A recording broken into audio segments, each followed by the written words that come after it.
Hello there.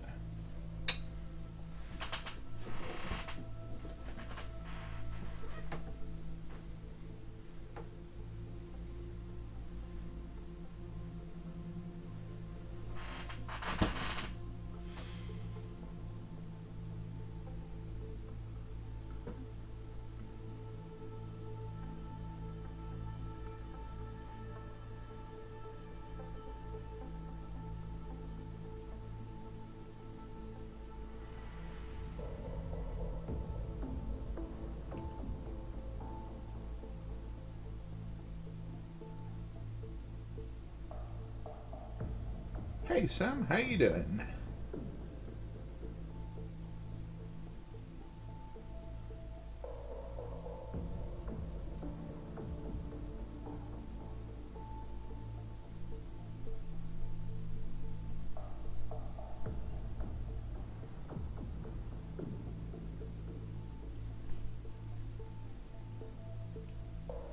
How's your Friday evening going? Assuming it's evening wherever you are.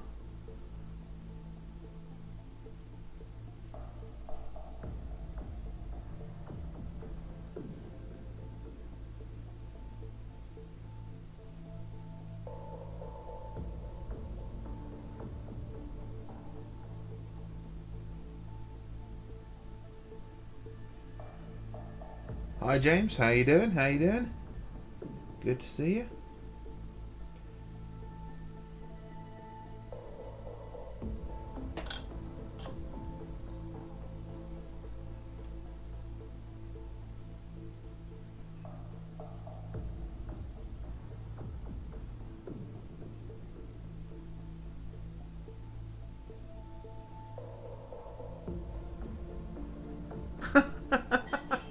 That's alright, man, that's alright. I'm glad you think it's engaging. I often think that I'm just rambling and people, aren't really interested. But if you guys are, then I'll keep doing it. Just keep telling me, if I'm doing it well. Hi, Go For It Painting, how you doing?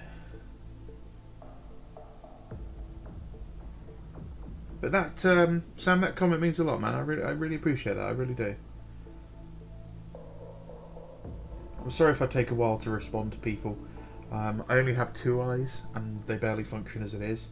So paying attention to what I'm painting is a little difficult while paying attention to the chat at the same time. But I'll get to it eventually. I tried to respond to at least, well, to every comment.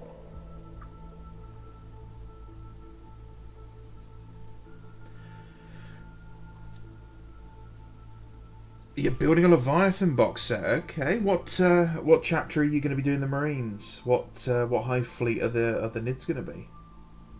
Are you going to keep it safe, or are you doing something a bit risque with both of them? Brian, nice to see you. Evening. What are you working on tonight? Anything good?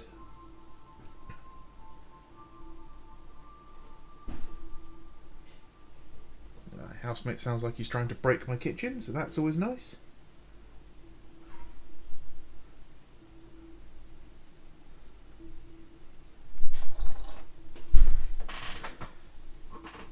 I really don't like these Vox sets. They're far too pointy and spindly, and they're too thin.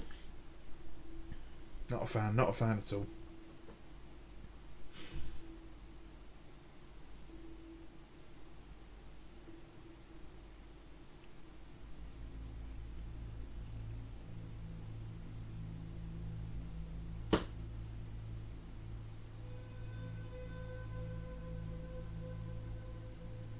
I don't know where you guys are based, but here in the UK it has got really cold the last couple of days. It has been miserable. I mean, more so than normal.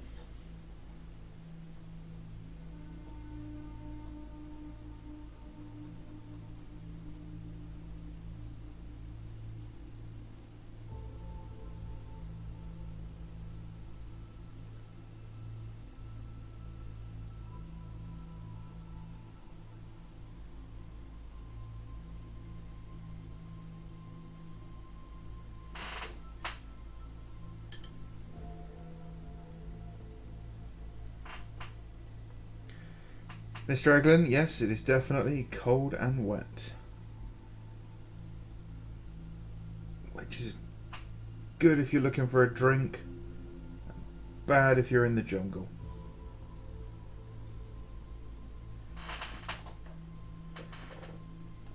You live in the Pacific Northwest, close to the Canadian border. I can confirm it's frigid here.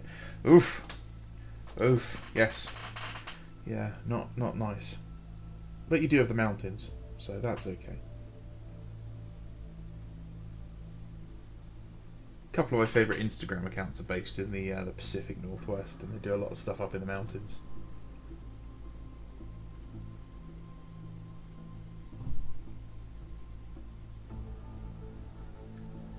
All that sort of good stuff that gets you put on watch lists.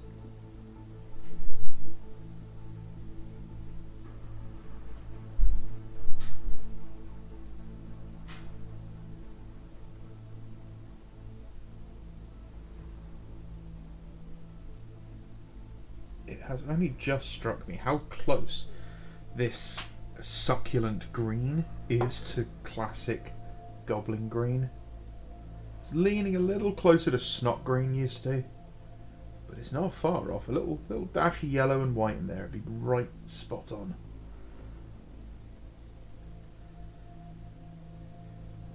I'm loving the Horus Heresy kits itself. They look great. Thanks, Sam. I'm all Heresy all the time, really.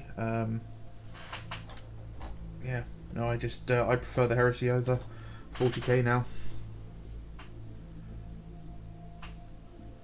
Good. No grenades on him. No grenades on him.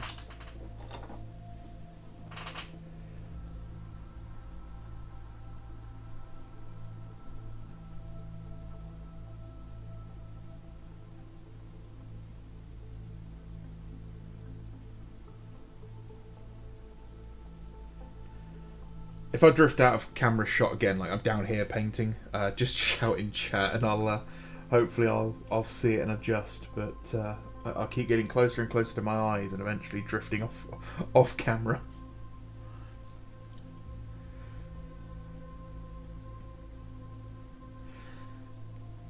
Oh, Brian, you're in Seattle. Seattle lost the greatest thing it had, and that was Fraser Crane.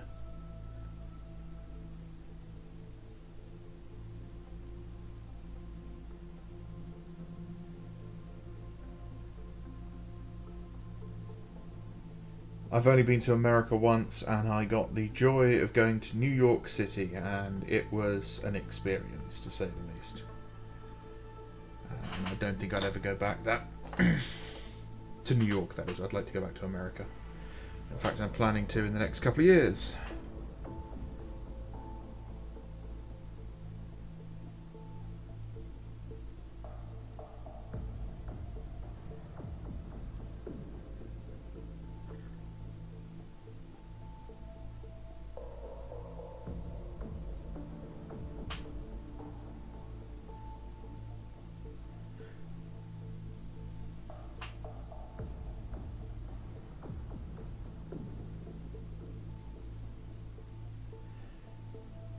So you haven't answered my question. What are you going to be building up this Leviathan box set for? Painting?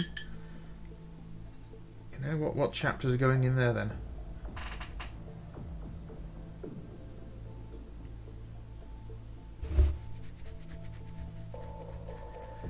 A friend sent me info on the Heresy event, and now I'm under the horrific possibility of having to learn the rules, apparently.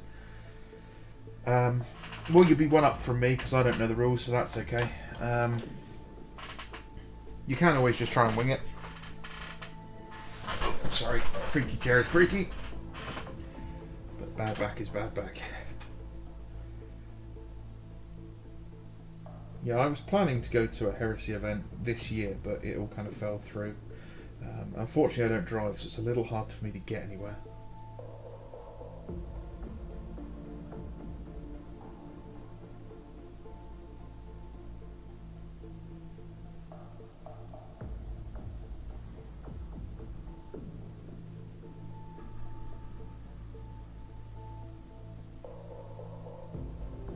Big cities are a joy if you're coming from out of the country. Any big city I've been to, however, It's really hectic, like travelling or getting around. Yeah, yeah. Because I don't drive, the places I want to go would be very difficult. So I'd have to get, I'd have to be with my friend who just came over recently. Because otherwise I just simply couldn't get anywhere. I walk everywhere. I like walking, apart from the bits where it causes me physical pain.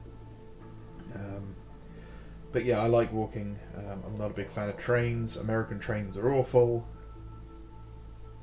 And yeah, it's a big country. So I need to learn to drive, and I think I need to have been driving for a couple of years before you can drive in the US legally. Which is, you know, fairly sensible, I suppose.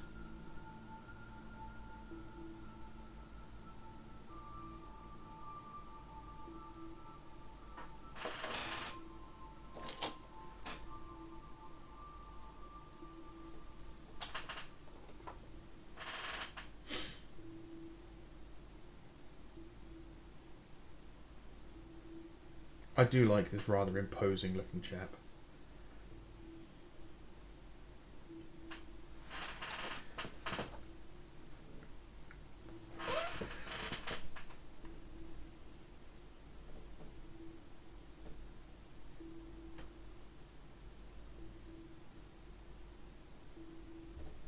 So, anybody hyped up for Legions Imperialis? Because I most definitely am not. Let me just go. Boo.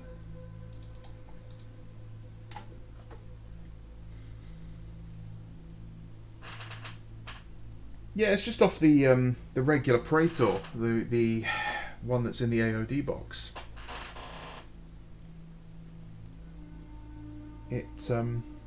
The rest of that model is pretty garbage, but the axe is really, really good. His head's pretty good as well. You can use that for a fair few models.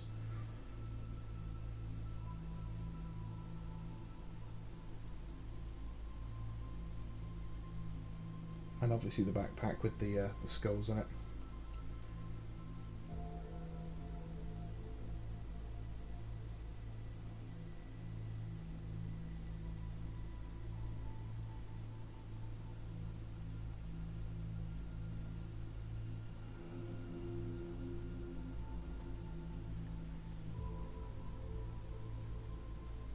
I think Blackbriar Gaming's the only person I've seen excited for it. Well, you know, if you want to be excited for it, they can be.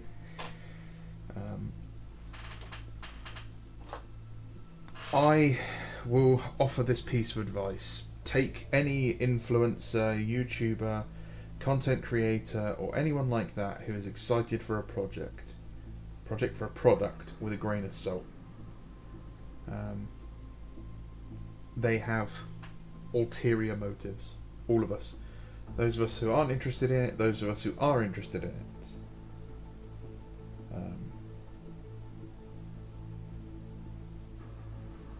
Yeah, especially those who seem really hyped up for it.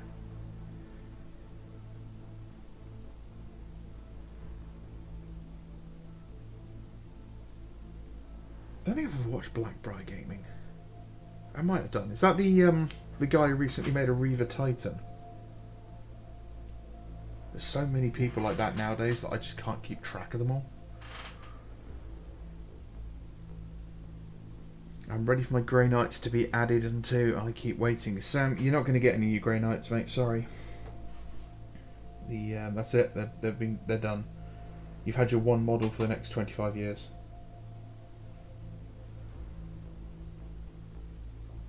But I agree with you. I'd love to see some new Grey Knight models.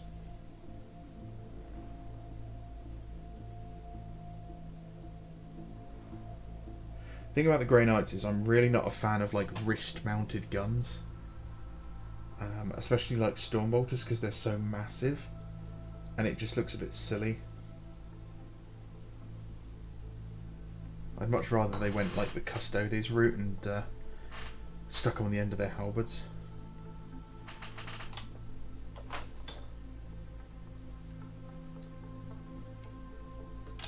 That's good. All the guys with lightning claws who couldn't possibly grab hand grenades off their belts don't have any hand grenades on their belts. It's almost like I thought of it.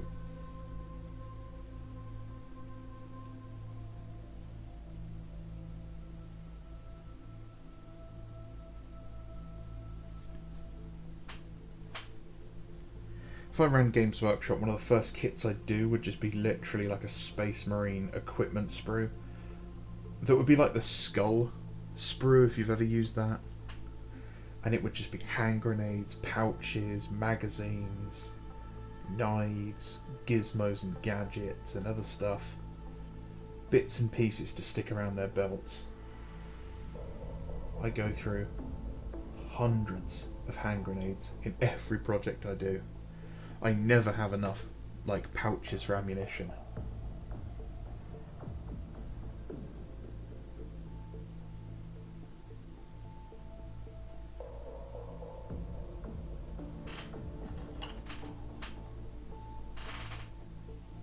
Zero hype from me. Yeah, Brian. Yeah, I think the game has just been advertised for too long, personally.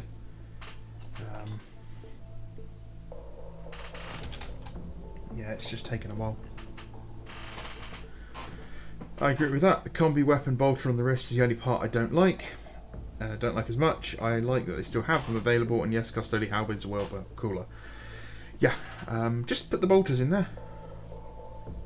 You know, it's a common-esque technology.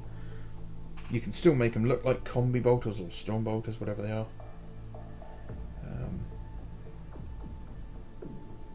Or just shrink down the bolters. You know, it just looks dumb that they've got like something that's twice the size of a shoebox on their wrist. And it looks unwieldy. It looks awkward.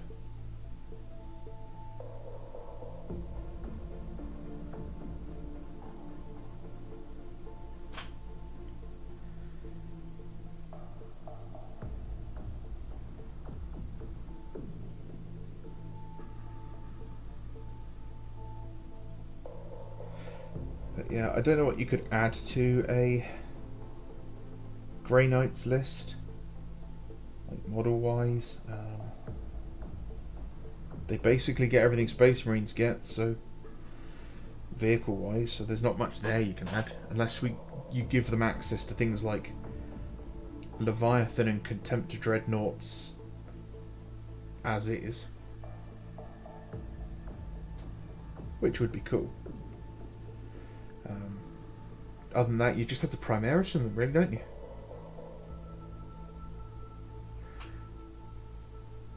Their own Redemptor chassis dreadnought with like a psi cannon or something, or a giant flamer. That's really all you've got left to do to them, and then just, you know, release them with new scale and all that stuff. Australian Covering Heresy recommended Macca's review of the Exemplary Battles book. Handful of comments weren't happy about that.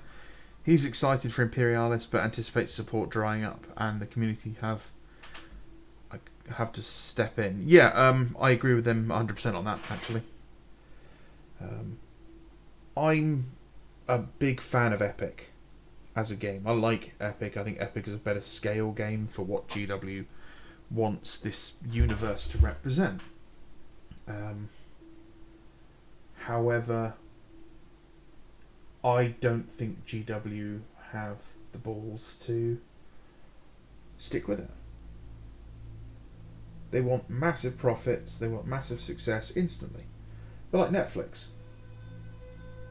If Netflix doesn't hit its numbers within the first week, the show's cancelled. It's that simple. And, you know, Games Workshop get the same. You know, if a product doesn't sell as fast as they want, they cancel it. They don't ever sit down and address it and go, okay, what can we do to make it hit those numbers? Because they've got another million ideas to come out with at the same time.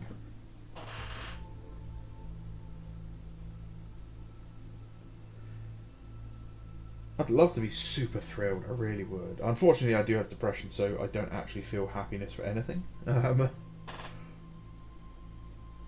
You know, but I'd love to be super, super excited and genuinely thrilled for something, more than just blowing air out of my nose at a slightly faster rate when I look at something.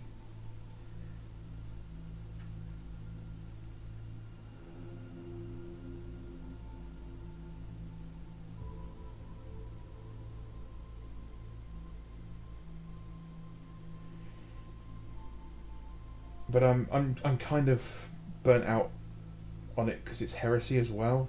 Like, I like my heresy here. Ideally, actually, I'd like heresy to be like a 20 mil or 15 mil game.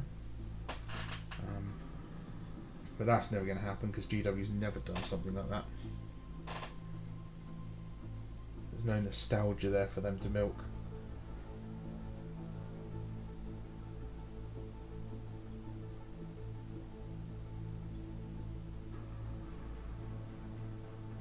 A 15 mil heresy game would be great, with its squads of 20 and tank squadrons and aircraft squadrons, still on a 6x4 board, so that movement's important, actual line of sight blocking terrain, that sort of thing, armour facing, make the terrain interesting and have a reason to be there. You know, I need transports for my infantry because otherwise they're not going to reach anywhere on the board interesting in time.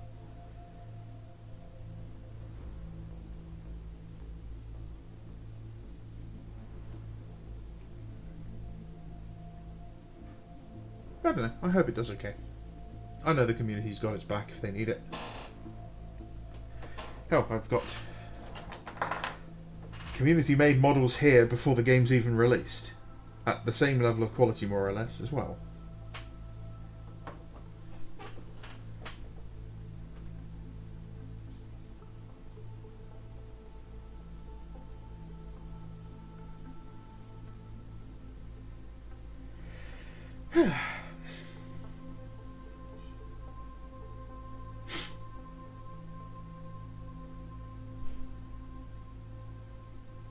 That was my feeling. Flush out the dreads, more moulds for armours, mostly taller legs. Kit bashing is key to Grey Knights. Yeah. Just didn't. I wouldn't even Primaris them. I definitely wouldn't move them into Mark 10 armour. I'd keep them as they are. I'd just upscale them. You've got the CAD files for upscaled Mark 6 already. Upscale the power armour, upscale the Terminators. What I would like them to do is make the Terminators a bit more posable. And this is the problem, they won't do it because that's not how they want to do models anymore. But what they could do, if we take a model where you can actually see this part of the body, is if they made the legs separate like they used to be, and then a middle torso section, so it's a ball top, then a middle torso section that sits on top of that ball, so that can be moved around, and then the upper torso slots onto that, and that can be moved around. That gives you the most amount of movement, and I think would be really good to get some really nice poses for really dynamic models.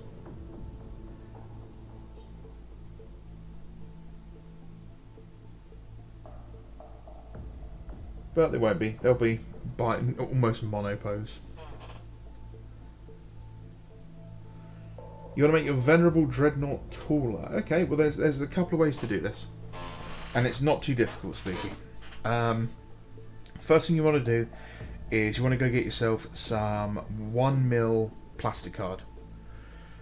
And you want to cut a couple of circles and stick them on the bottom of the feet. And then you're going to trim that away and do it flat, basically. And then once that's in place, you're going to do the same thing, but you're going to do it at the waist. You're going to take a couple of circles of it and stack them up and stick them on top of it. So it just raises that up slightly. And then you may even want to do the same thing with the arms and push them out, but that can look a bit weird if you're not okay with bulking the arms out anymore. You'll be adding about 4 or 5 mils taller to it. You can do more on the feet. And then obviously with creative basing you can make the model even taller. Other than that, you're going to need to start cutting up the legs, and that's going to be a ball ache.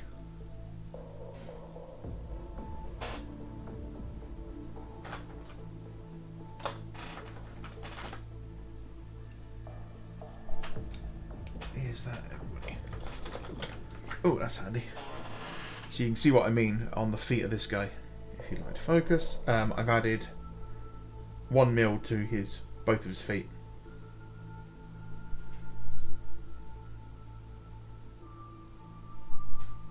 Because for some reason, Tiberius the Red Wake has incredibly small feet. My legitimate resin version from Forge World is exactly the same. But yeah, you just cut it down and sand it down and everything.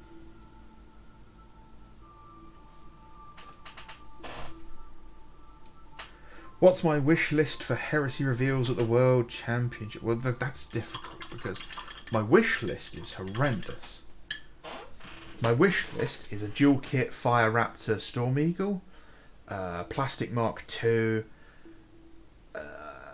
new Indomitus Terminators, a new Dreadnought chassis, a plastic Thunderhawk. You know, it's all sorts of weird and wonderful stuff I'd love to see. What's my realistic prediction?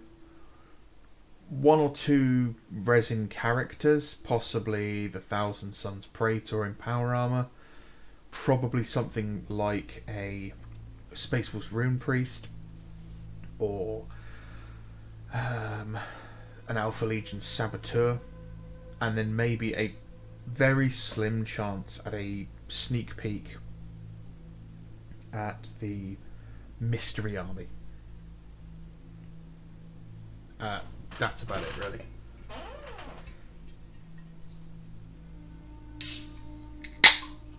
So yeah, that was that would be my prediction. Some random characters, most likely. Maybe a full look at the Assault Marines. That's a good shout. That's probably a safe bet as well. Yeah, full look at the Assault Marine squad, and yeah, at best a trailer for the Mystery Army, and maybe some renders. I doubt we'll see the full thing, but I might be wrong. If they made a sprue of plastic chain axes, I'd buy 3 boxes. Good luck, they wouldn't be in stock because I would have bought them all. I love chain axes, and I don't even have a World Eaters Force. I just think they're really thematic and cool for all sorts of people, and they just they sound and look cool. But yeah, chain axes, chain swords, bolt pistols, arms that are in a decent kind of pose. Like, I don't want my guy with his arms in this kind of pose. Oh, he's got a chainsword and a bolt pistol. Yay, I'm a despoiler now. Oh, I can go up and down for all my wonderful poses. No, I want them out at angles. I want them shooting so they're like this. And yeah, I don't have any pistol shooting guys here near me, but maybe he'll do. This is these are the arms I'm talking about. We get lots of that straight pointing in one direction. We'll crank it out by another 20 degrees so it's facing more that way. Bit like this arm. This is a good arm. Ooh. Give us more of arms like that so we can do some interesting poses.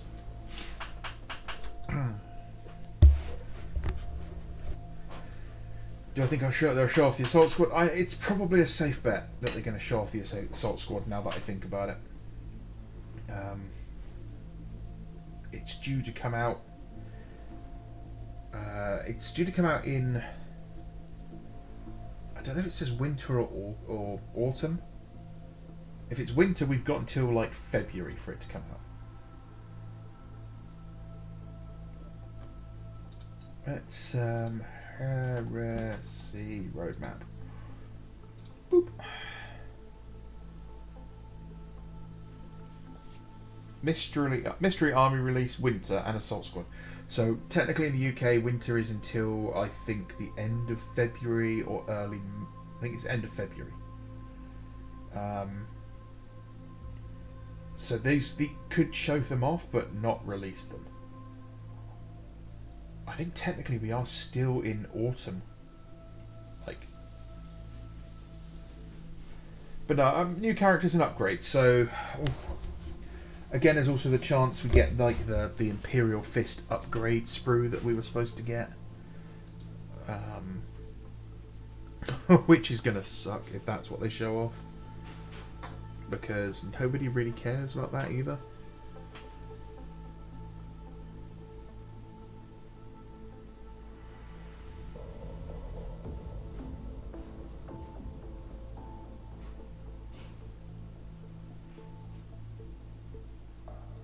I've lost all interest in working on my Imperial Fists, I'll be brutally honest.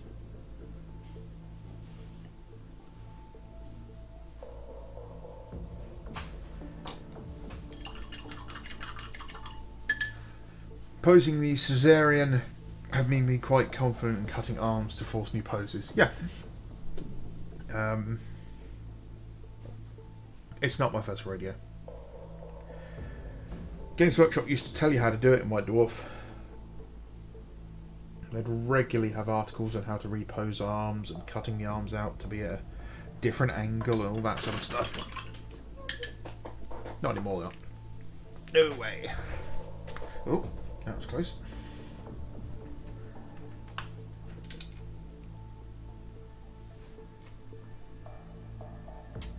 Ooh, bubbly. So, Caesarean is actually something I'm interested in because, or Suzerain, however you want to say. That's part of what I want to do in my Alpha Legion. Oh, this is very weird. Very weird consistency on this splurge of paint.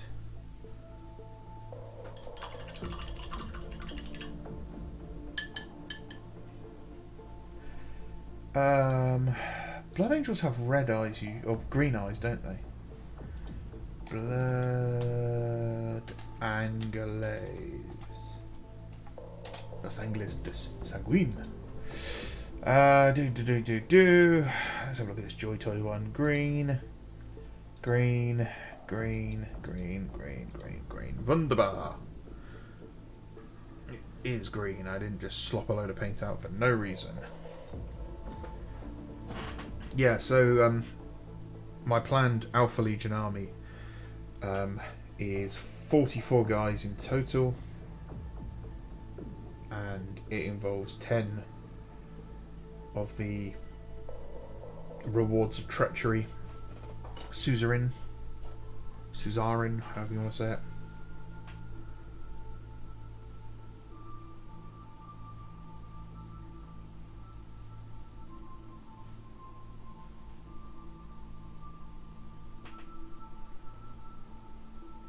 Which is going to be quite an expensive kit bash, from what I can gather. I'd be okay with the Legion upgrades if they were consistent and they were speedy with it. They could have popped out a Legion upgrade every single week alongside the Legion Imperialis stuff. They'd literally just gone, here's Heresy Thursday, we're focusing on Legion, here's for LI and here's for regular Heresy. And it had been the Imperial Fist upgrade, then the Ultramarines upgrade, the Thousand Suns upgrade, etc, etc, etc. I think a lot of us would have been less pissed off with Heresy Thursday. I think there would have been a bit more love for the company from the community.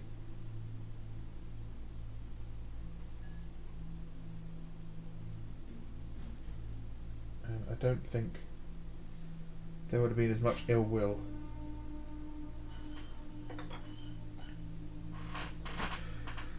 Hey Alpha, what's popping? Not a lot, not a lot.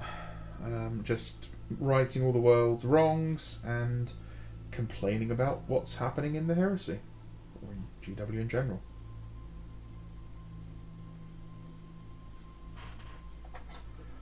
I'm hopefully going off to a gaming convention tomorrow, so I might be able to pick up some new paints and stuff. I'm really hoping they have the new Army Painter paints available, because if they do, I'll pick some up.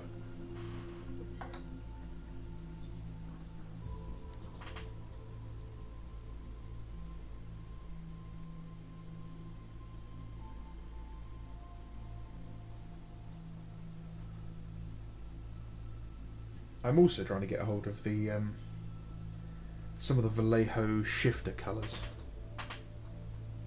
The Galaxy shifters, I think they're called.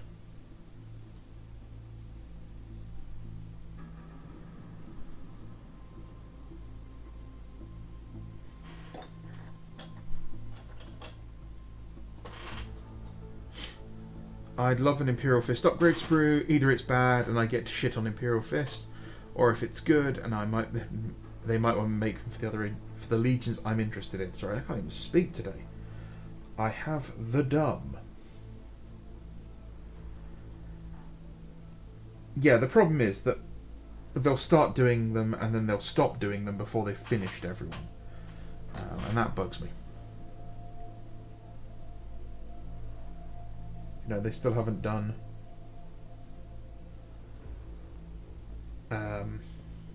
like Chaos has got nothing in 40k. No upgrade sets that were rumoured to have come out. Like years ago they were talking about doing them when people got the first Primaris ones. They said they were planning them for Chaos. So, like, why does it take so long for them to come out?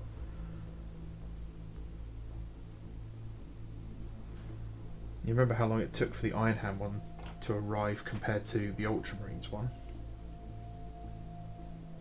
This man's awful today. What's going on with it? It's really cold in here, so that could be a problem. I'm actually shivering as well. My feet are freezing.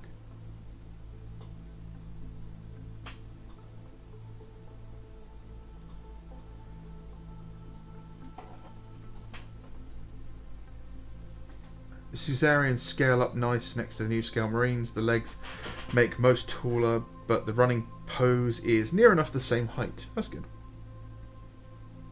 Yeah, that's good.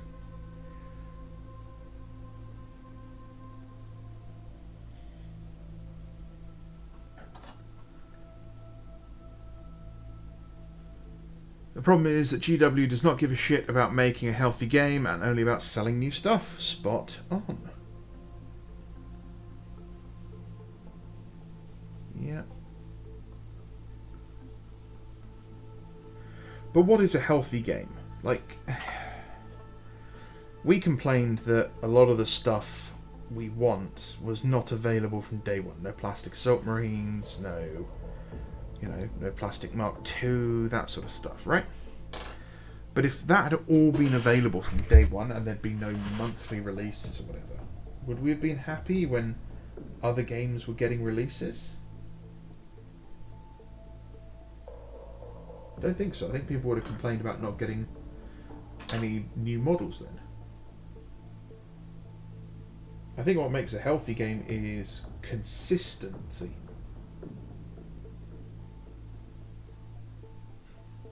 People getting models, getting kits replaced at a regular, predictable rate. It's the inconsistency that GW is causing problems with, because people don't know when stuff's going to be in stock, they don't know when stuff's going to be out of stock, they don't know when stuff's coming back, they don't know when something's being replaced. And I think that is what people are getting really fed up with.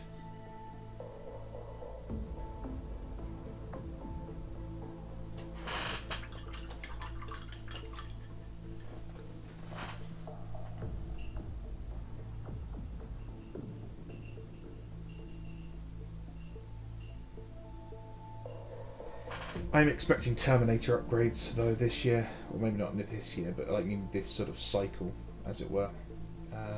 Because if you look at the new Leviathan Terminators, not the Leviathan ones, the regular ones,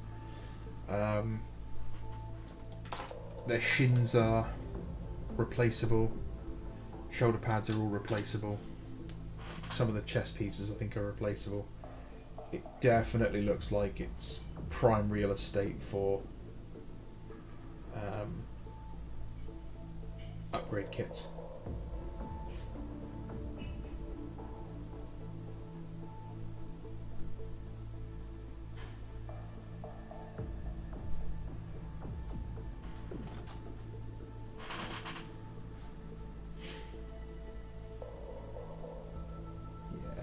Healthy game is a game with feedback.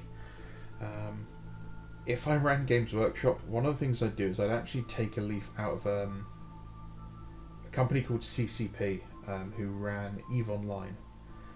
I'd take a leaf out of their book.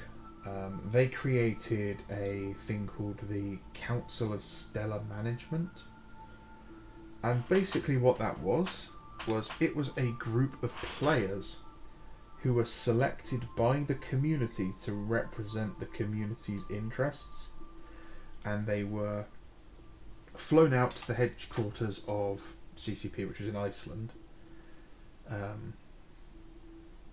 and they would have loads of meetings with the company, and the company would tell them what their plans were, and they'd listen to the feedback from these guys on what they actually thought about it before they'd fully committed to everything. And these guys were really, really good at helping come across, because they were like the guys who were spending way too much time playing the game. So they were super invested in it. They had a a reason to want the game to succeed. And I would definitely do something like that. I'd set something like that up. You'd get community members of higher standing involved.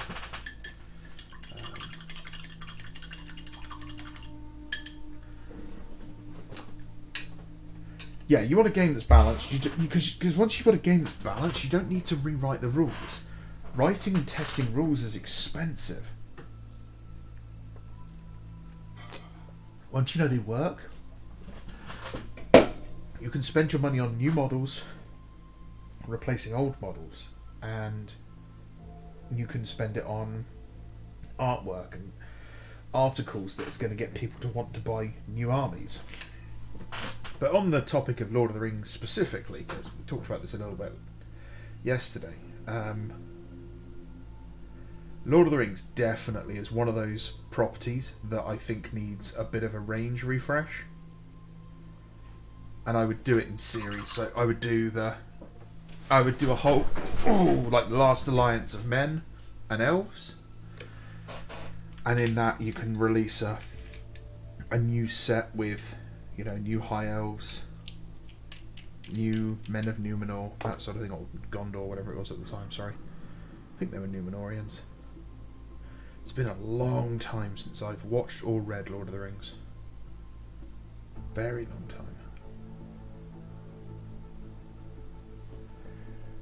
time. And then do, the Fellowship of the Ring, do updated models for the Moria Goblins, do updated models for, like, the Fellowship, new Cave Troll, that sort of thing. Then do the Two Towers. You have Rohan, with all the riders and the guys on foot. Get them all redone. Get the Uruk-hai redone.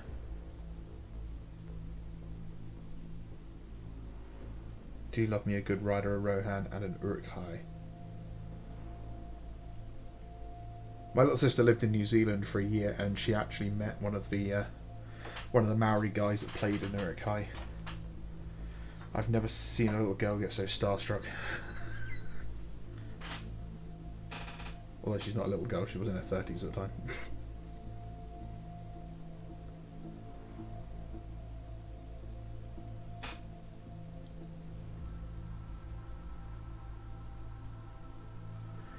That's quite a clever take. My big issue with the game proper is it's quite limited in the stories you can tell. I think that's... don't mean to be offensive by this, but that's like a you problem, I think. I don't think the game itself limits the stories you can tell. I think it may just means you need to use your imagination a bit more.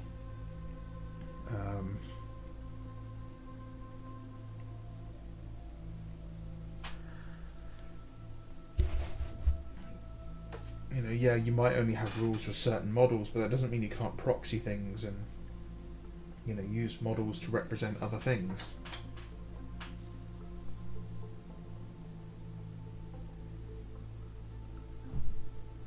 And the last time GW listened to the community was 2nd edition? No, the community, they listened recently. They listened very recently with the Space Wolves. They realised that people did not like those Space Wolf helmets. And while some people were being quite loud on Facebook and Twitter about how much they loved them, that clearly did not translate into sales at all. Because I have seen lots of people posting wanting them from the second-hand groups, and they're just not there. No one's got them to sell.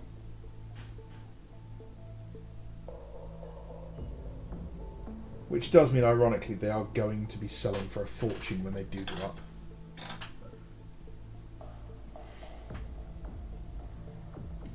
But yeah, they could definitely do a better job of it. You know, do a big, this is what's planned for this year kind of show. Early in the year, it's a 2-hour long show, and it's every single game they do, and it shows off a load of early stage concept art and CAD renders, that sort of thing, proof of concept, and let people comment on it. Let people say, you know, oh, I really can't stand the look of those new Space Marine models, they look terrible. Because you don't commit that early. That's the whole idea for having that artwork. You put it out there to go, okay, these are the two we like. Let's pop those out there and see what the community says. If the community says that the first one is utter garbage, but the second one looks really cool, well, you know that you need to readdress it and use the second one. And then, you know, you use some bots and other people's Facebook accounts and all this other stuff, and you know, you don't use the GW account, and you go, oh, what is it you actually like about these? Oh, I really like the look of the leg armour on them, they look really cool, but the heads look really stupid.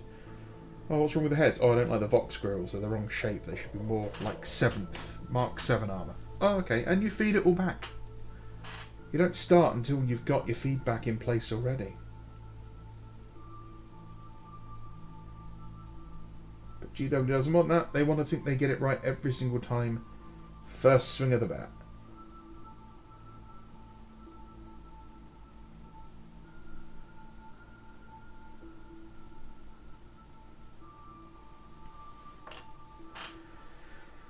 I feel like GW only listens when the bottom line comes into play. Well, that's kind of what every business is like, and that's kind of why they should listen. If people accept a product and don't complain, well, why would you ever change it? You know, it's not about making a product people love for most businesses. It's either about making a product people can't live without, or making a product that people will tolerate.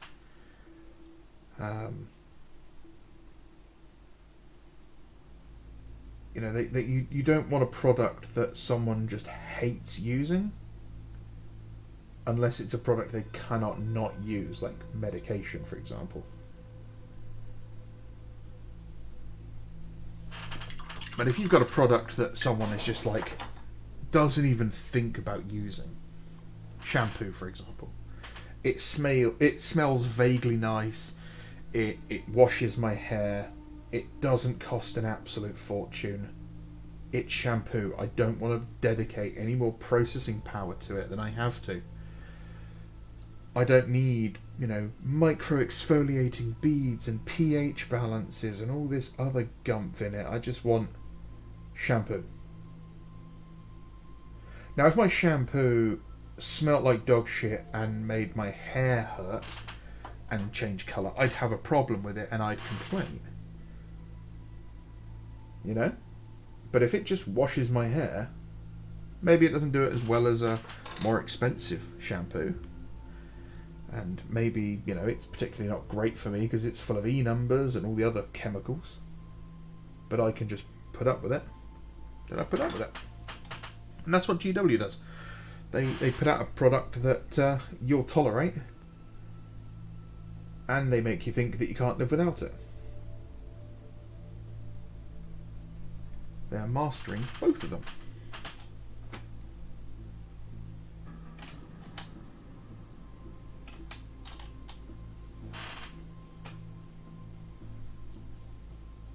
Show us what you want to do. Painting phase is great.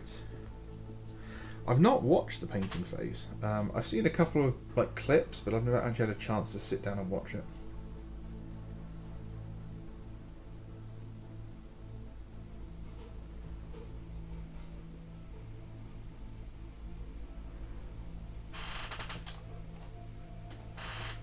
I have found some old 5th edition Chaos Space Marines as STLs. Those Logic A's Retro Renegades, because they're great. Super charming, much more than the new minis. Even if they are better, it's not to have something that looks Renegade. Yeah, the good things with 3D printing is that you can increase the size by 10% and they'll match the scale. So it doesn't matter what you get.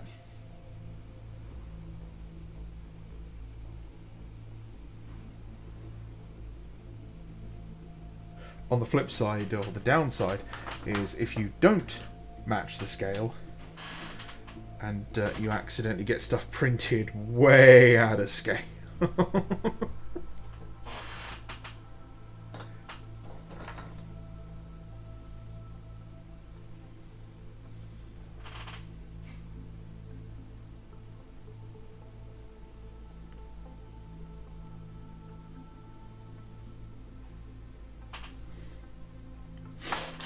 Can't believe we're hearing a Warhammer fan talking about shampoo of all things. Hey, not all of us stink. Not all of us stink. I'm very picky about my smell. I'm very, very self-conscious about what people can smell on me. Because of going to places like Games Workshop, seeing what people say about, fat, smelly people and not wanting to be one of them. A lot of them. For a long time, I physically couldn't leave the house unless I'd had a shower. At all.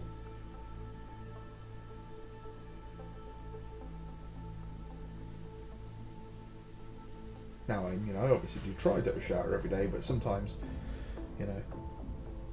if you're, doing things or you just need to go out and get some milk or something. So I've overcome that, but still, I don't like to go too long without having a shower. I went to school with a guy who'd have a shower 3 times a day. He was a Nigerian guy, and we used to get like a half an hour break in the morning, and he'd go upstairs and have a shower, then he'd have one at lunchtime. Just a bit weird.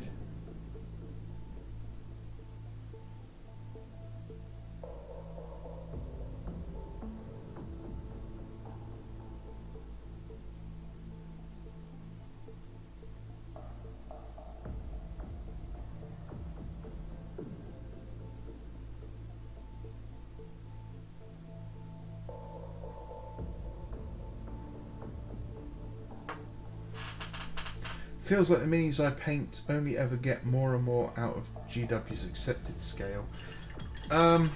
Yeah. I know what you mean. I'd love to be able to buy a load of 2nd edition models, I really would. I'd love to paint a load of 2nd edition models. I'd love to be able to I mean, I can play with them. I don't have anything that's stopping me. I don't really go to a GW store anymore, so yeah.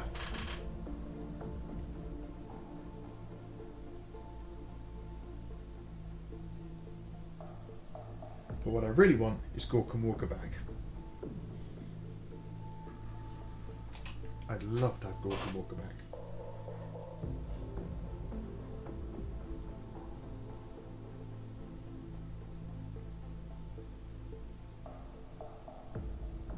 And it would be a really simple game to do. You'd literally just have to write the rules.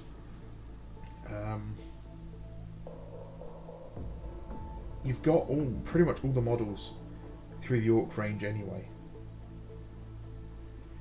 You could do half a dozen resin character models, like the red gobbo, and that's about it.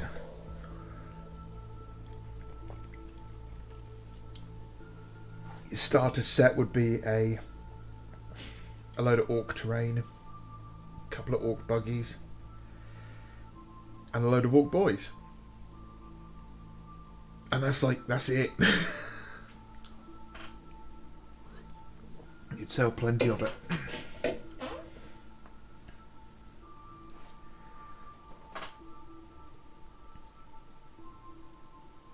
What did you think of those Carnival models, by the way? I'm not the best at taking photos. Sorry about that. No, those photos were absolutely fine. They look really interesting. They look really well sculpted. It'd be good to see how their range expands. I'll be honest, nothing you sent me really kind of sparked my enthusiasm. Well, I must have this, and obviously I've said about that before, but nothing really kind of went, oh, that's really cool, and I'd love to get my hands on that. But I'm hoping, I don't mind it. They're very well sculpted. So I'm sure they could pull it off. I'm sure there'll be something they do that does attract me. But a lot of those games which are kind of 32mm but bigger, up to 54mm, skirmish games where you usually have like 4 or 5 guys on each team, like Marvel Crisis Core, Star Wars Shatterpoint, they always end up being so expensive, and that really turns me off because I don't want to buy 3 or 4 models for £90.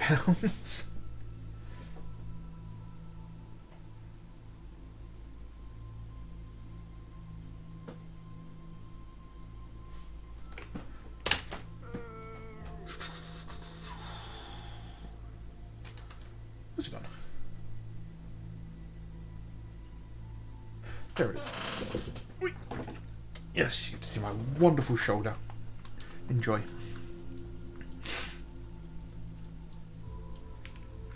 What shampoo? I have never heard of this thing. You a stinky bitch. I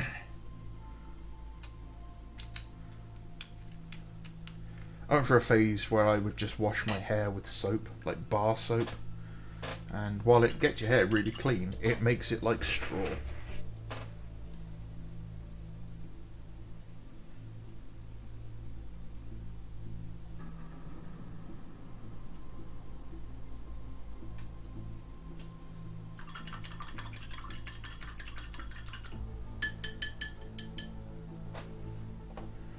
I have been forced to shower every day because I work in a professional kitchen. It's so hot in there. You have to. Plus, I am making food for others and have standards. Yeah, that's the bare minimum there, buddy. I used to work in. I've only worked once with food, and I would never do it again. It is not something that would ever be up my alley to do again. Yeah, I greatly disliked it.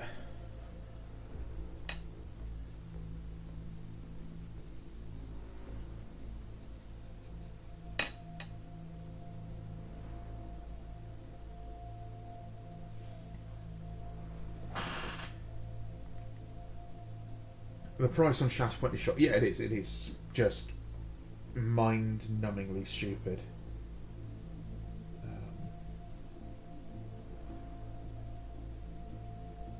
The problem is that a lot of these games, they want to do one and done, basically.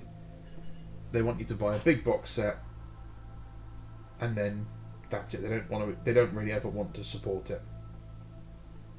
Games Workshop's the anomaly in the wargaming world, in that they want like constant new releases, whereas very few other games companies really want to do that. They want to produce a range and then just pump that range out forever.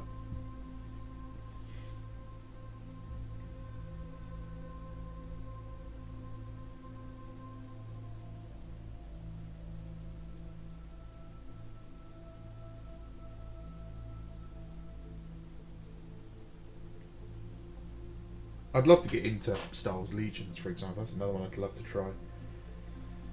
But the models are very expensive. If your game makes Games Workshop look cheap, you're in trouble. Like, that should be... If I ever make my own gaming company, that's the mantra that's going to be painted above the front door when you walk in. Be cheaper than Games Workshop.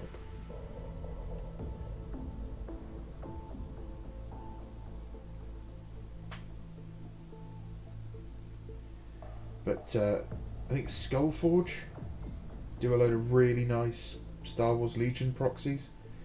Oh man, if I get my hands on a newer printer, I'm going to be printing so many of those.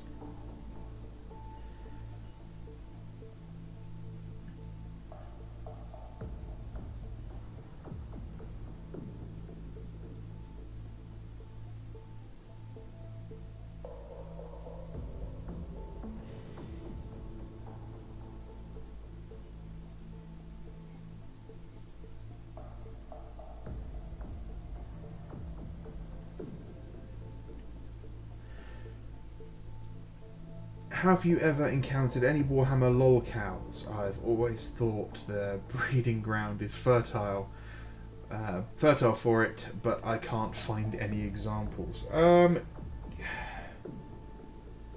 little bit. Now I'm going to preface this a bit. A lot of the people who we would consider lolcows or people you can make fun of in this hobby are usually that way because they suffer from some sort of mental health issue or social developmental issue. So it is not their fault that they are, socially stunted. Let's put it that way.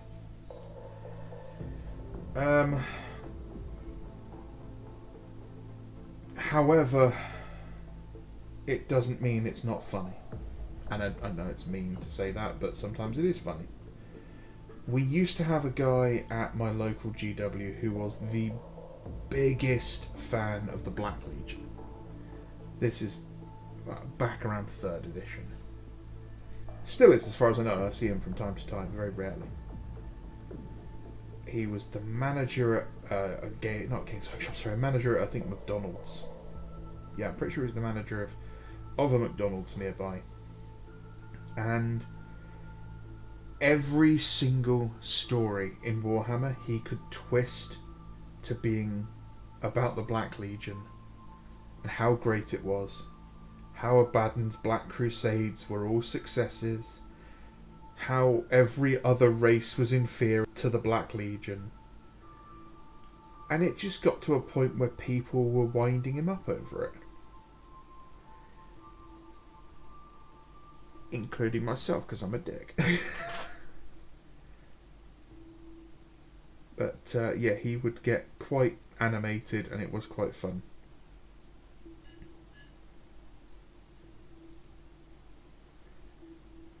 But as for lolcows, no, not really. I don't see many of them. I think the ones that I laugh at the most are the ones that take it seriously and,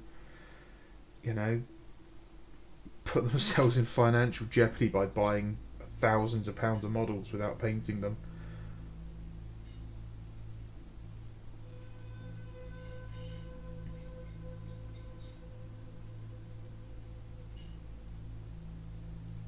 So sorry to disappoint with that.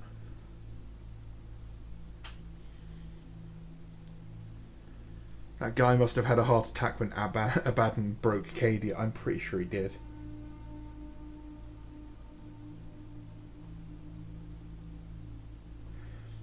If I remember, if I ever see him again, I'll ask him that. How did you feel when Cadia broke?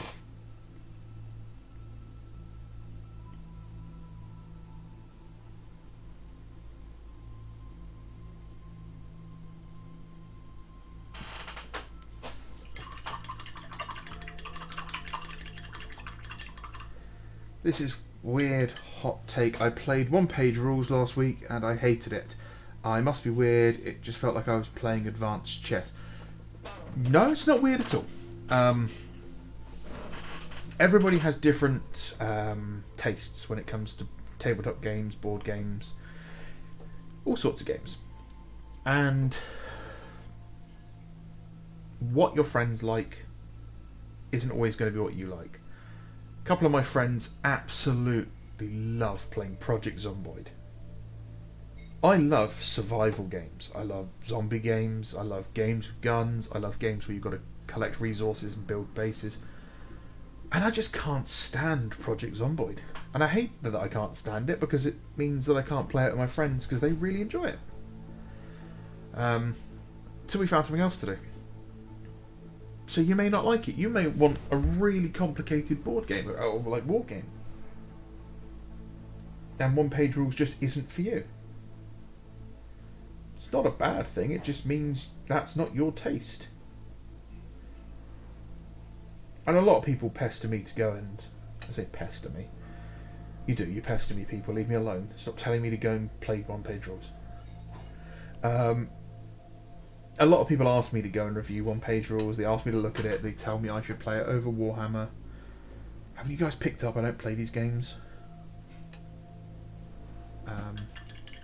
Yeah, it's really down to you. And that's why, like, cheaper starter sets are really important. A £20 starter set for a game is far more important than a super valued £125 starter set. I don't care if a game's got £9,000 worth of models in it and I'm paying a tenner for it if I can't stand the game. It's still going to be a waste of money for me.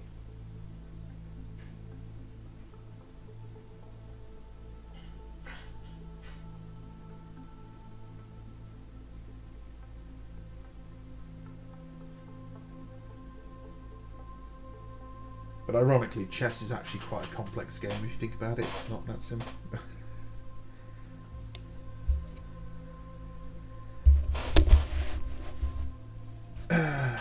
Speaking of which, Ravage Star costs an arm and a leg from wargaming to just even back and support. I don't support Kickstarters. I wish I could, but I can't bring myself to do it. There's just no guarantee that you're going to get what you asked for. I can't see the models half the time. You know, it's just CGI renders. Yeah, I just can't trust people. And also a lot of the time that they're asking an absolute fortune for, you know, kind of subpar stuff. So, oh yeah, if you pledge this amount of money, you can also earn the right to buy this. Cool. No thanks. I'd rather just pledge the money and get the item. You feel me? Now, the one thing I do like about Kickstarter is that one of my club mates is absolutely addicted to it. And his wife has told him he can only have a certain amount of hobby stuff. So every time a new batch of Kickstarter stuff arrives, he has to sell off his old stuff really cheap and quickly. And guess who's waiting in the wings? Oh, right.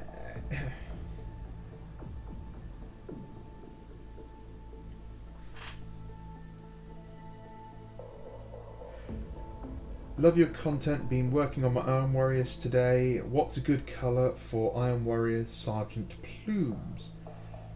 I mean, the obvious one is black and yellow. But I'm actually going to recommend red and black.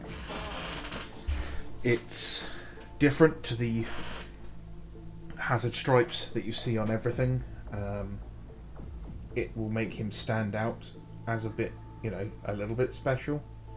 But it's not too special and ostentatious that it makes him not look like an Iron Warrior. Of course, you can also do single colours based on the squad, But that can look a bit messy if you've got lots of them. And being Iron Warriors, you should have lots of them.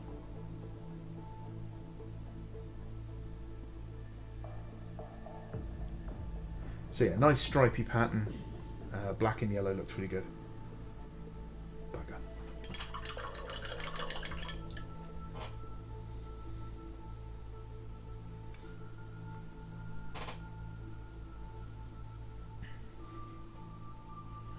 And welcome. Thank you for watching. Thank you for the lovely comment. Really appreciate it.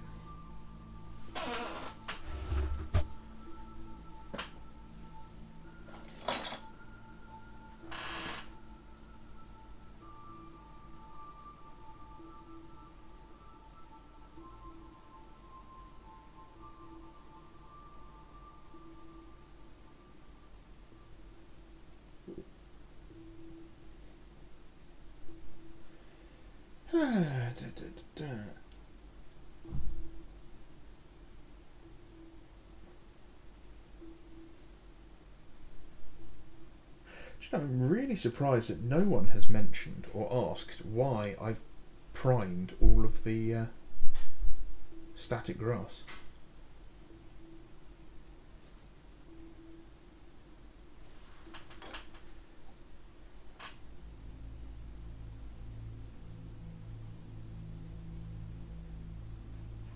I just thought, how can I answer that people are going to understand? But then no one's actually asked the question, so okay.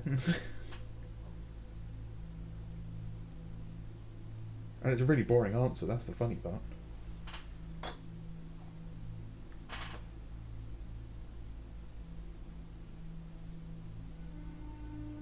Now the real question is, after we've had all of this roadmap, do you reckon we're going to get another roadmap next year?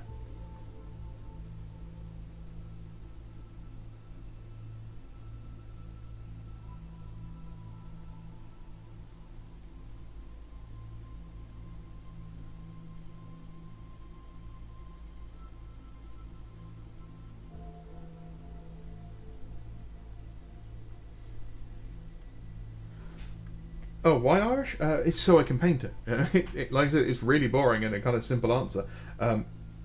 Literally, it's so I can paint it a similar tone to the ground itself, rather than the neon green I've got static grass. I told you, it's not exactly an interesting answer. I just thought, I honestly thought someone would ask.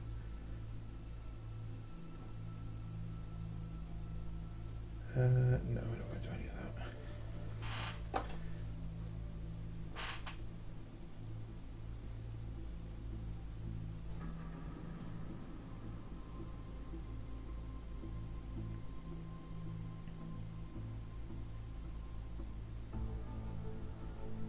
The biggest problem I've got with these guys is going to be making them stand out from Dark Angels.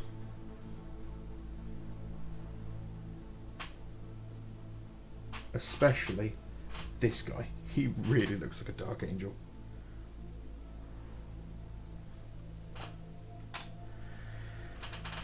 Hey Trippy, hey Bando, nice to see you working on the Death Company. So what do you plan to do for the bases anyway? I think Tundra style base would be neat. It will be this style,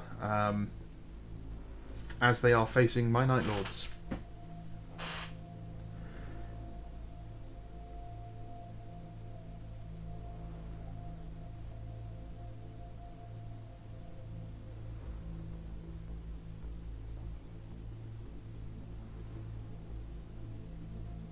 Yeah, I always try to do my armies in pairs, so I can know who I'm going to have like on the bases, for example, for any bits. And I always like to write a little story in my head for them. Where are they? Who are they? Why are they fighting here? And that helps me pose the models, it helps me pick out the characters, it helps me pick out the details.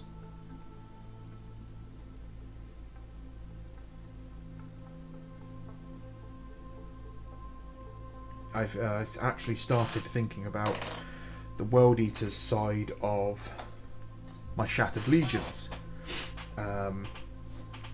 Because my Shattered Legions force is fighting World Eaters, obviously.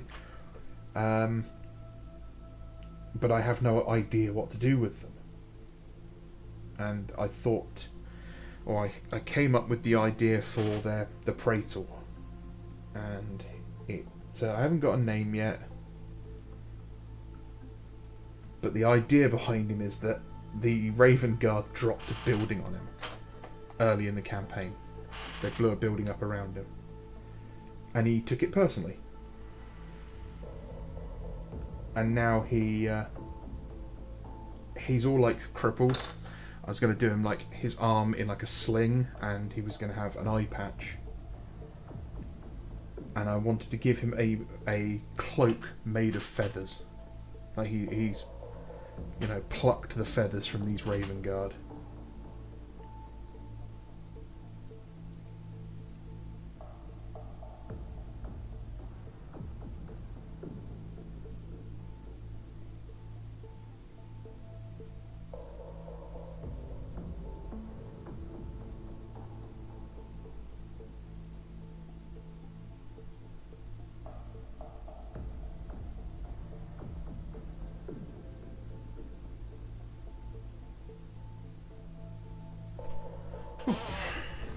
Hopefully Black Shield rules as it can be done in the PDF. I think we'll see Black Shields eventually.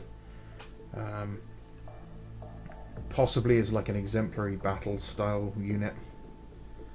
But I don't think we'll see them for a while.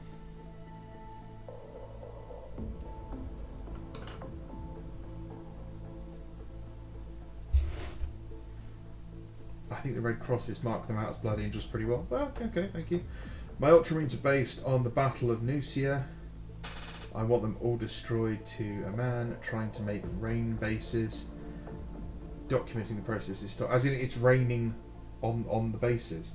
That could be really, really cool. If you look up, can't remember the guy's name. He's Chinese, obviously. Some scale modelling stuff, like scale model submarines, scale model naval explosions, for example. There is loads of stuff that you'll find which has these guys doing things like submarines breaking out of the water or diving, or bullets passing through the water where they've used big blocks of resin. And a lot of that stuff, they do some really fantastic tutorials on how to do rain.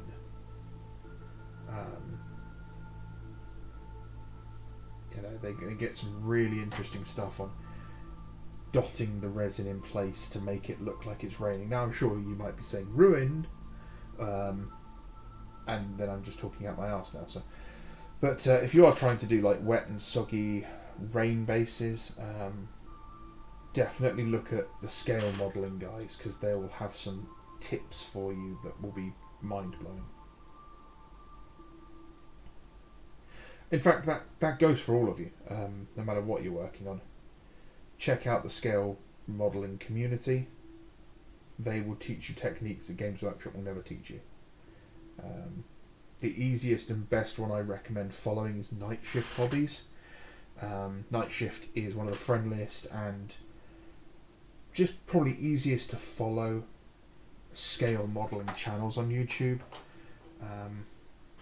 and does some fantastic work. You'll be wanting to like super detail your tanks in no time.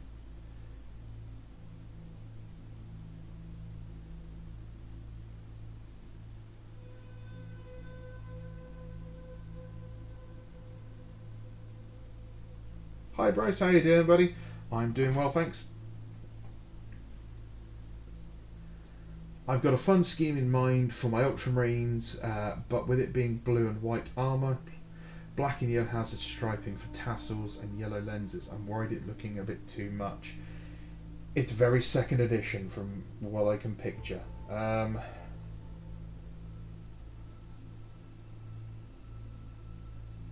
don't know if you'll be able to pull off the hazard stripes on things like tassels.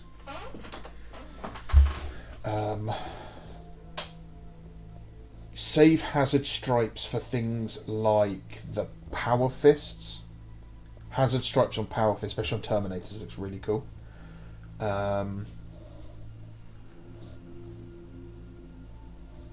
Yellow lenses is an interesting one. You may want to go for orange. You may want to get a nice bright orange and take it up to yellow, rather than going straight yellow. Start with like a... It used to be called Troll Slayer Orange. I can't think of what it's called nowadays. But it's that kind of colour.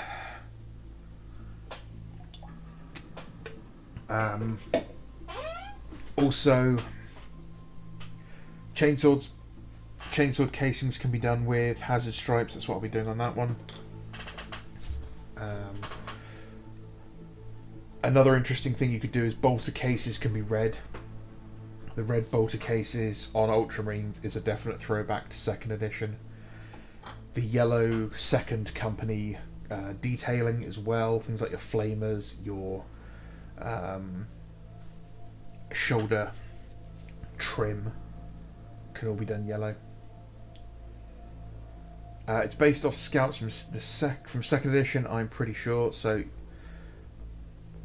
don't own any orange paint. Well, you can make orange paint pretty easy. It's not hard to make, you know.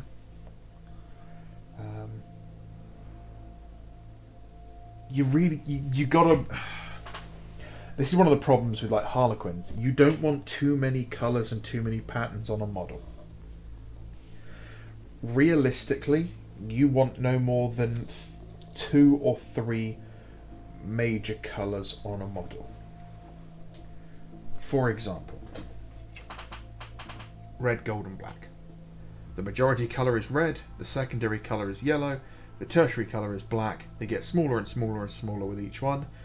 And then we have things like the green detailings, any browns, any leathers, any tans. Those are such minute colours that they're just spot colours at this point. This guy. Primary colour is obviously the grey. The secondary colour is the tanny, like non-metallic-y golds. And then the tertiary colour is the black, with the red being a spot colour. And that's it. You know, you have a couple of final colours in browns. But really, this is my main colour, because at distance I want everyone to know he's this grey model. Up close, 1, 2, 3, those are the colours. This guy. Primary colour is red, secondary colour is gold, tertiary colour is the green, on like the gems and stuff.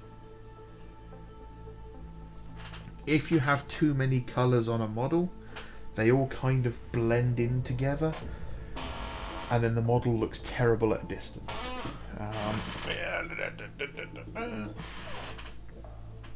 Here we go, as we're on the subject of Ultramarines.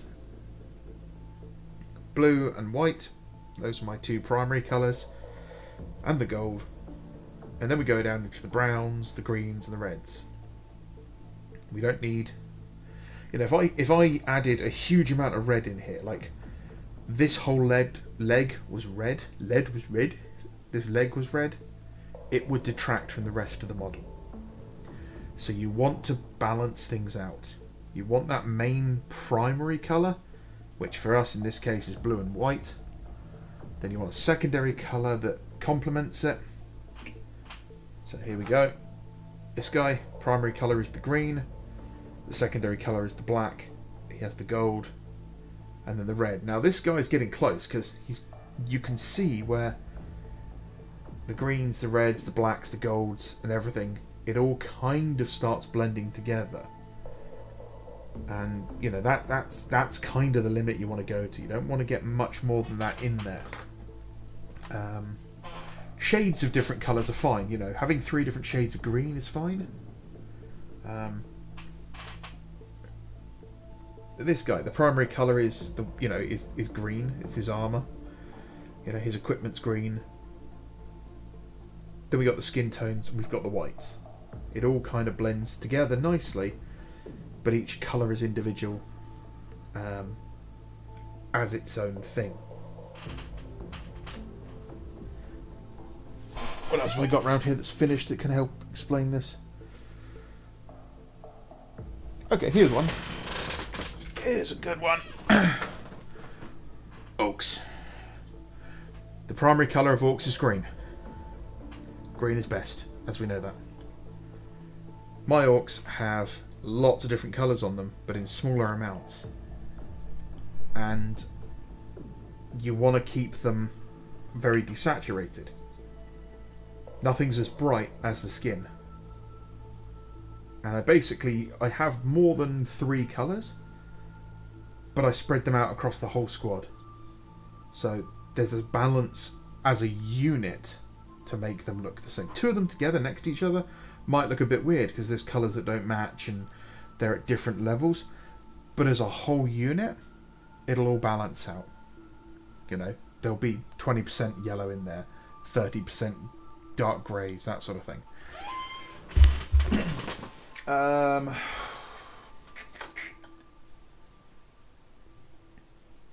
mean, it's more of the same. I can't really... You know, it's the same with these guys.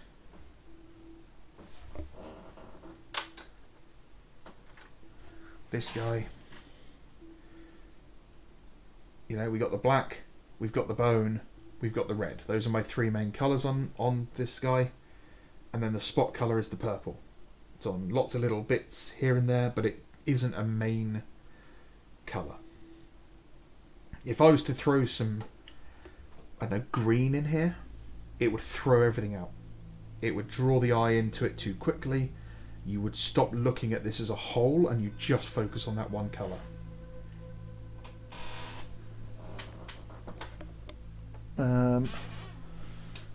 Have I got anything else that can help explain? I think I've explained it, you know.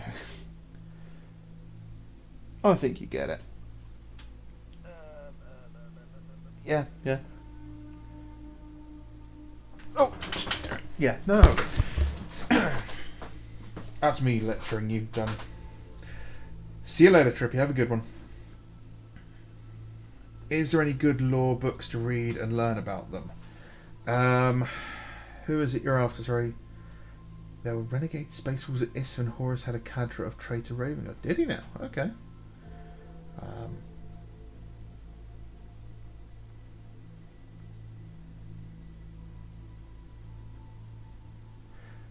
I must admit, there's a lot of the heresy I've missed out on because I just simply couldn't get the books for it.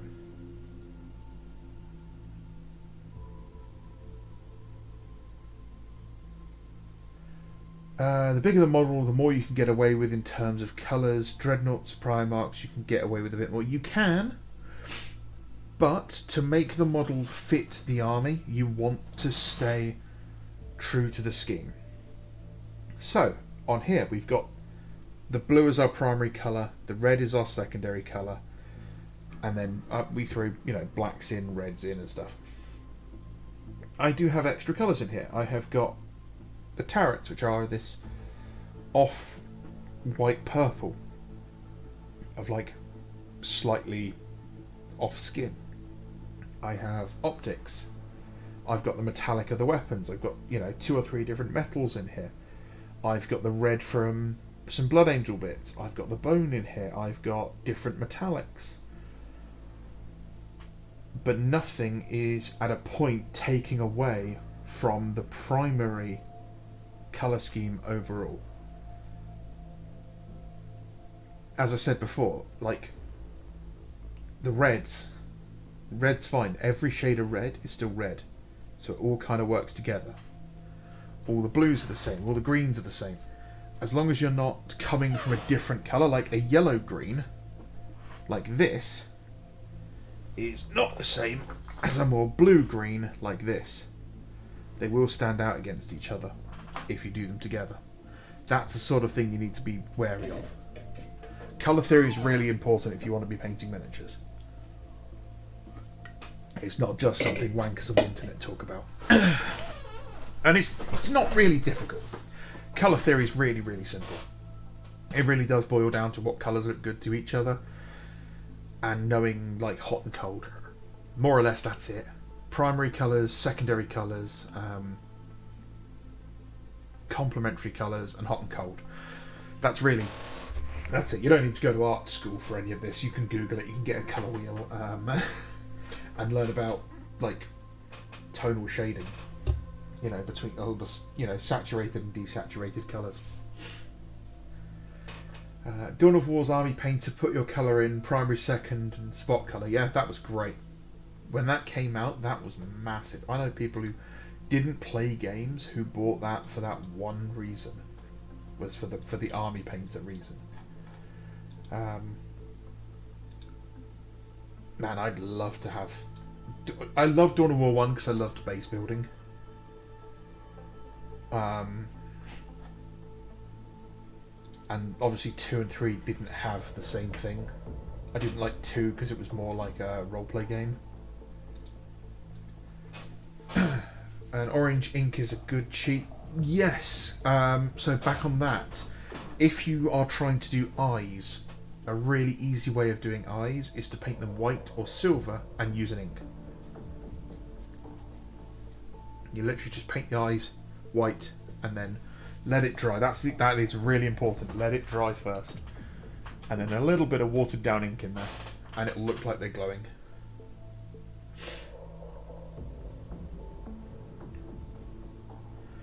Played a game of Horus Heresy yesterday and won as 1,000 Suns. God, the Typhon is great for getting rid of last cannon squads. Yeah. It's like killing an ant with a shoe, but yes, it definitely is effective. Got God knows how many blues and no orange. Funnily enough, my Emperor's Children are my models lacking the nice colour. If I remember correctly, main colour purple, white and gold for details. And the skin tones. Yep.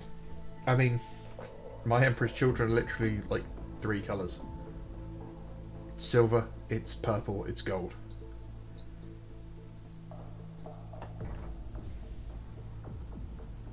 Cool ass Rattling. Yeah, thanks. He's a bounty hunter for my Necromunda gang that I haven't even started building and painting yet. I've just been procrastinating about.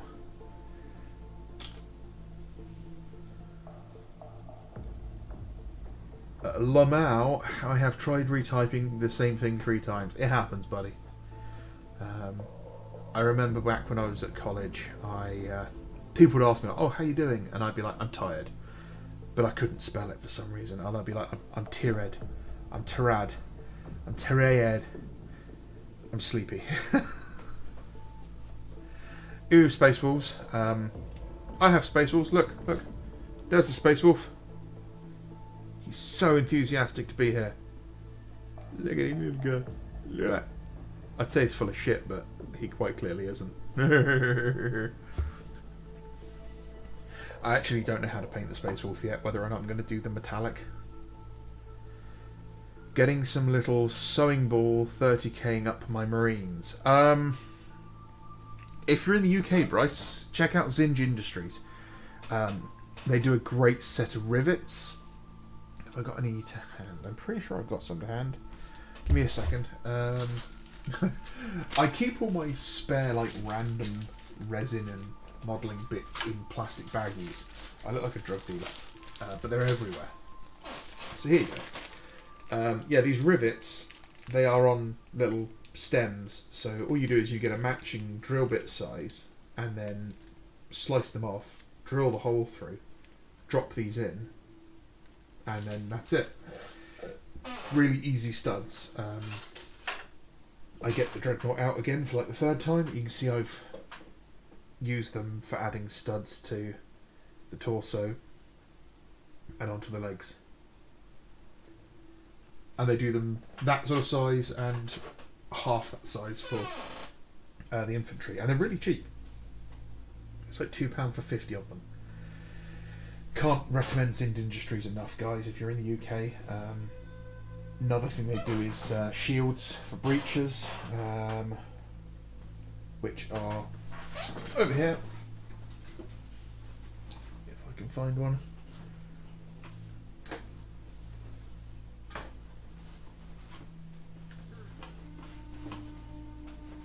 Give me one of my breaches, goddammit you. There we go. And they're like £1 each.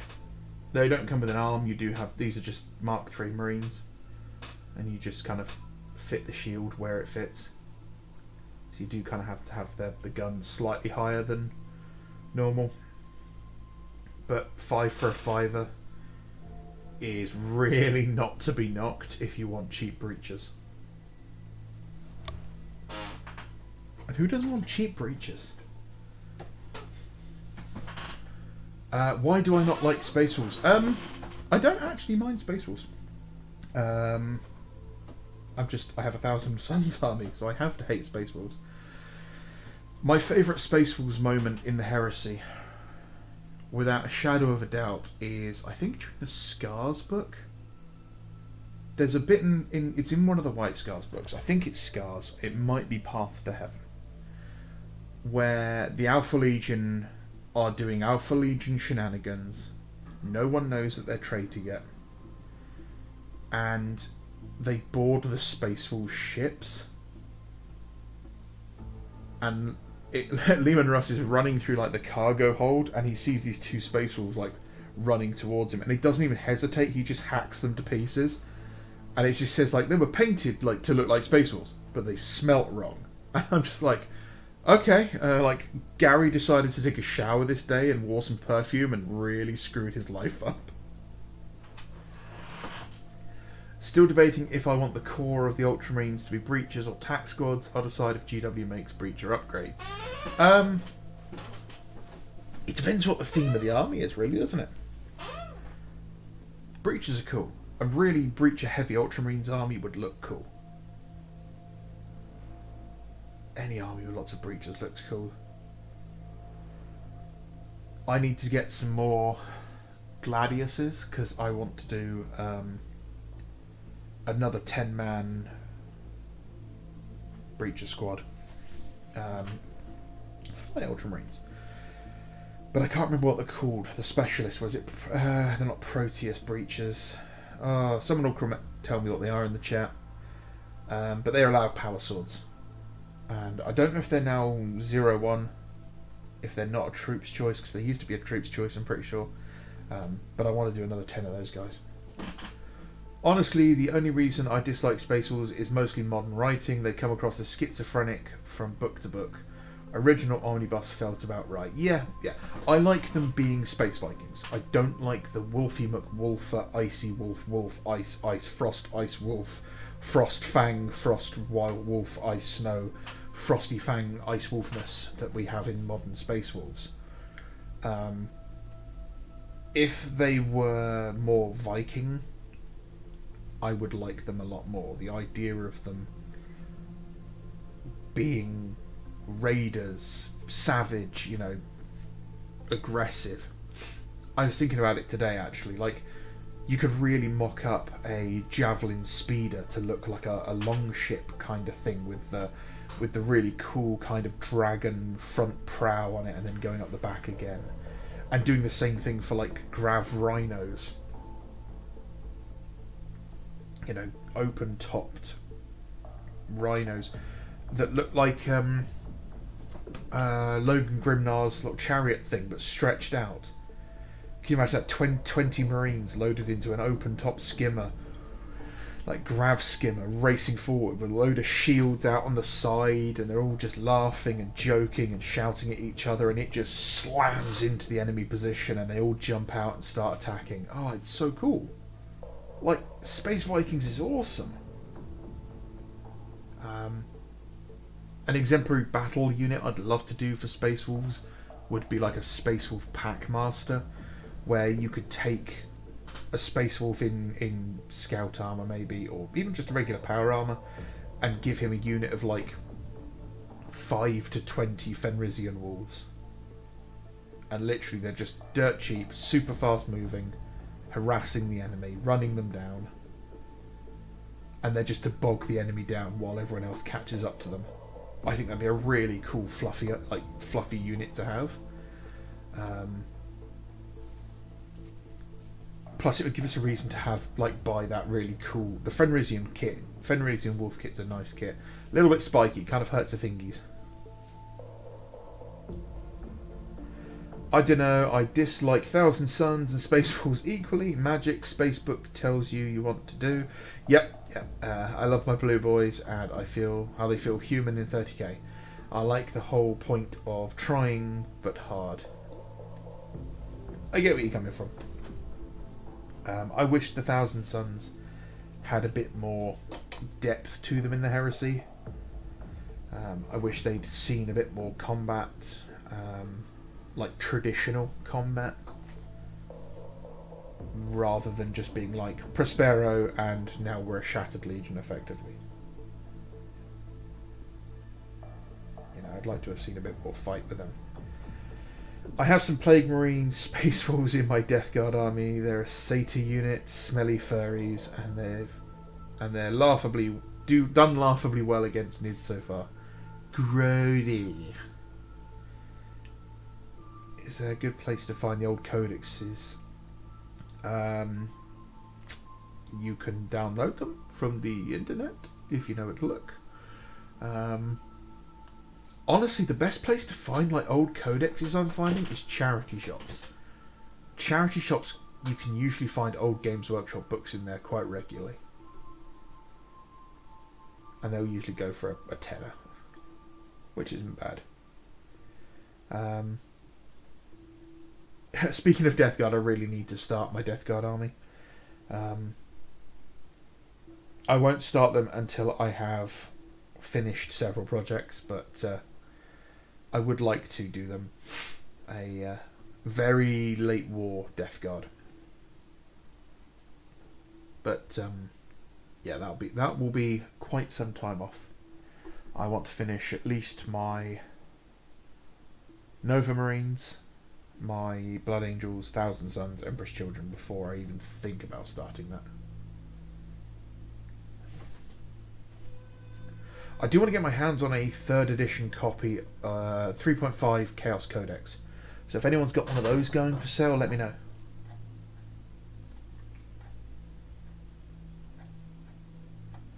Ooh, one of my local clubmates has started painting Heresy, and he's doing traditional non-metallic Thousand Suns. Nice.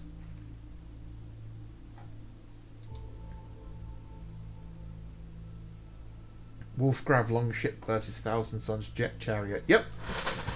Spot on. That's one of the things I'm looking forward to for the Thousand Suns. Tomb King's coming out. Access to chariots and Egyptian bits. Oh man. I fully intend to do a Sorcerer Lord for my Thousand Suns on a jet bike, and I will get the jet bike and I will put the back end of the chariot on it.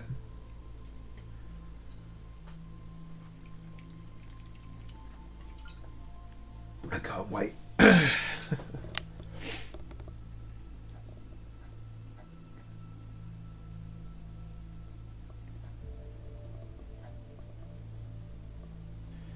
Whew. Oh, right. I think I'm going to have to call it there, guys. It's been a good evening. But I'm kind of burnt out on painting at the moment. Thank you very much for coming along. As always, guys, I love it when you guys are here. I love the amount of comments you put in. I love having a chat with you.